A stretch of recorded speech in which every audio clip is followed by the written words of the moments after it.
One of these IBCs full of freaking water is, I think, more weight than I've ever had in the truck before.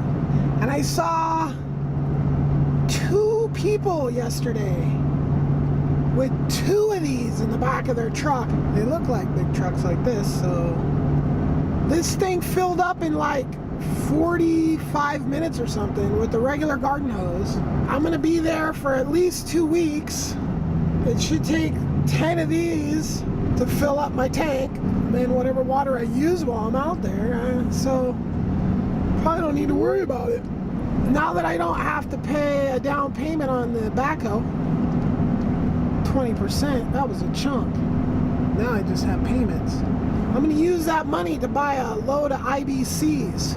So those IBCs are literally going to be my septic system and my food disposal system too. A lot of thinking about how I'm going to make these systems connected to the house so you really don't even know that you're using them. That's where this, you know, if you got to, you know, pile up your food waste and then go outside and dump it in this thing and then monkey around, you know, I'm into automation. I'm into just set it, forget it. I've totally got my head wrapped around this biodigester now. How to collect the gas, how to use the gas, run ideas through my head about how I can connect it to the house. And the same with the septic system. The septic system, I should just, I'm not building a septic system. I'm building a water treatment, or sewage treatment. I'm building a sewage treatment facility. And it can't freeze. Go figure. So that means one of 2 things. Either I'd have to build this thing above ground in some sort of shed that I keep heated, or I build it underground. So that's the thing. How to build a sewage treatment plant underground to keep it warm enough to keep doing what it needs to do all year round. So I've totally got this whole system, and you know, of course, it's just researching on YouTube and finding what other people have done. So really, when you're talking about gas, it really doesn't get convenient until it's under pressure. Pressurizing gas that you've captured, something that I'm totally trying to do. So the way the system works is you have an IBC, fill it, and then water, and then you just dump all your food scrap waste in there. The sewer treatment system does end up collecting solids that have to be removed, like after some years. So I'm contemplating, like, I wonder if a biodigester could eat through the solids out of the plant. I don't know. Having a truck come out and pump something and take it somewhere and dump it somewhere, trying to avoid that stuff, right? You're just throwing in your food scraps in this thing, and it creates methane. There's a few different ways to collect it, but you're collecting it, you're not collecting it under pressure. So they have bags that you can connect to your thing that'll slowly fill up. The system that I saw that I'm going to use, because it's automated,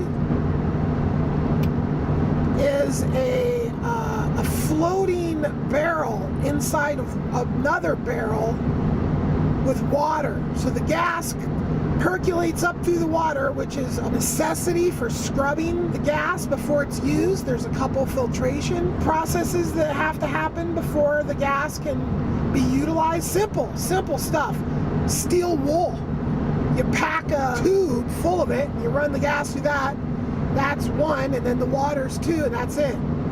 The gas bubbles into this tank, and it rises up, and then you have the top of that tank, the inner tank, connected to your stove, right? I've got a concept. You only can compress gas when you have enough to compress. You also have your own usage that you want to go to. Now, I've come up with a concept to activate a pressurizing system. Once that bucket rises all the way to the top, it'll hit a switch, pressure switch. That switch will kick on a compressor that will run for a duration, right? Because if it just it would only pressurize just a little bit, but we want it to start once it's full and then run for a duration of time, running that tank down and pressurizing just a regular propane tank. Then once that gas is under pressure, you can use it just through, I think, through anything, which if you have low pressure gas, you have to modify your stove and stuff to deal with low pressure. I want to pressurize it. I have a feeling it's going to be a seasonal thing.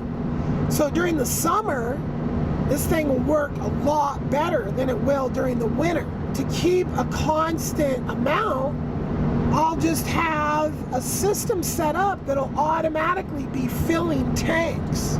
I just kind of like this concept of and then just filling a propane tank. And then when that propane tank is full, which I don't know if I can automate the filling of a propane tank now that I think about it. It can't just go on and off because there's a thing on the side of the propane tank you have to unscrew to let out the air, I think, in the propane tank. So I'll just have to make my barrel inside a barrel big enough to where that inside barrel can completely hold enough methane to fill a small propane tank. That's probably how I'll have to do it.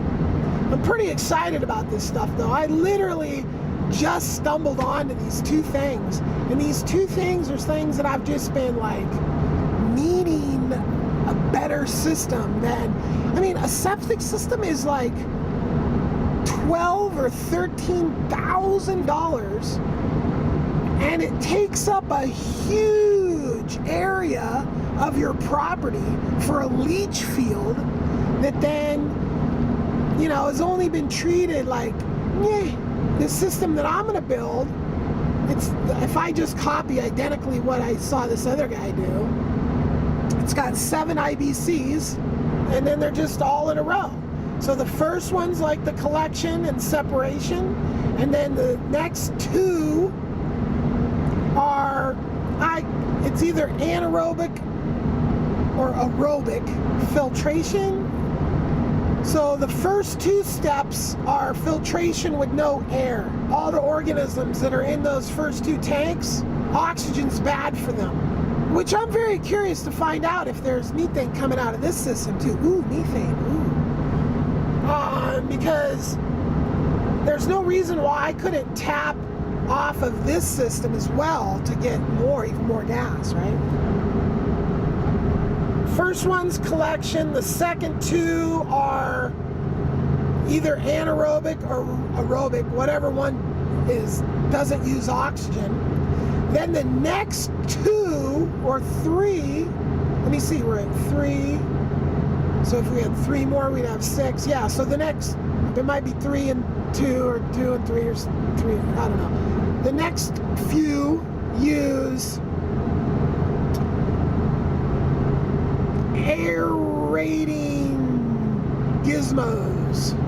You bubble with some serious like industrial level bubblers into those next IBCs. And each one's connected through a pipe, and those pipes draw off a certain level of that. The last one's a chlorine one. I'm not going to do that. I'm going to do UV. Then after that, I'm going to do like a wetlands style plants that are going to totally filter out.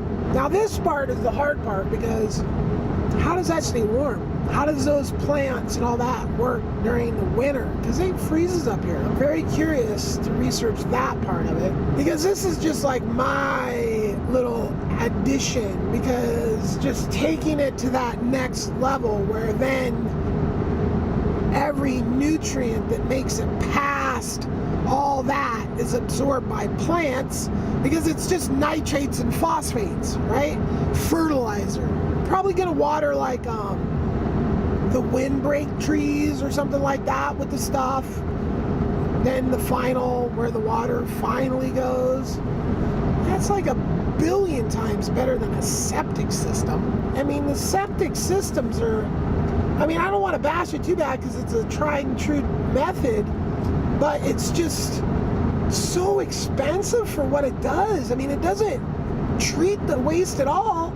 I mean, it does a little bit, it settles it a little bit, and then it kind of treats it a little bit, but basically it just relies on it spreading it out enough to where the soil is going to do the work. Yeah, I don't like it. I don't like it. Especially with the fact that I could probably build the system for under $2,000 when they test that and they find that whatever's coming out of there is a hell of a lot less than, you know, a standard septic, if any. I mean, this could be 100% nothing by the time it goes through all this stuff.